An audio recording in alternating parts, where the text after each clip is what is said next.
எனக்கு கொரியர் அனுப்பிச்சிருக்காங்க, யாருன்னு தெரியல. இங்கிலீஷில் எழுதியிருக்கேன், எனக்கு அதனால சரியாக எனக்கு தெரியல.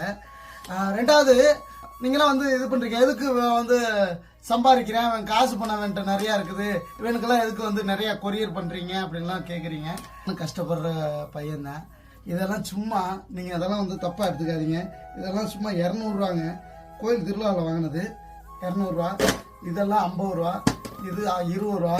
வாட்சி சத்தியமாக ஓடாது. சும்மா ஒரு இதுக்காக பப்ளிசிட்டிக்காக தான் இது பண்ணியிருக்கேன். நீங்கள் எது வேணாலும் எனக்கு கொரியர் பண்ணலாம், எது வேணாலும் எனக்கு நீங்கள் பார்சல் பண்ணலாம். வீடு இதுதான் நம்ம வீடு. எதுக்காக நான் வீட்டை ஃபுல்லாக காமிக்கல அப்படின்னா, நம்ம வீடு ஓட்டு வீடு, கொஞ்சம் ஒரு மாதிரியாக இருக்கும். அதனால தான் நான் வெளியிலேருந்து நான் வீடியோ பண்ணுவேன். கஷ்டப்படுற ஃபேமிலி தான். என்ன படம் பண்ணியிருக்கேன், கொஞ்சம் ரீல்ஸ் எல்லாம் பண்ணிவிட்டு கொஞ்சம் ஃபேமஸாக இருக்கேன். மற்றபடி இன்கம் அந்த மாதிரி எதுவும் இல்லை. நீங்கள் இப்போ எனக்கு ட்ரெஸ்ஸு மட்டும் கொரியர் பண்ணணும்னால நீங்கள் என்ன வேணாலும் இது பண்ணலாம். செருப்பு எனக்கு கொரியர் பண்ணலாம்.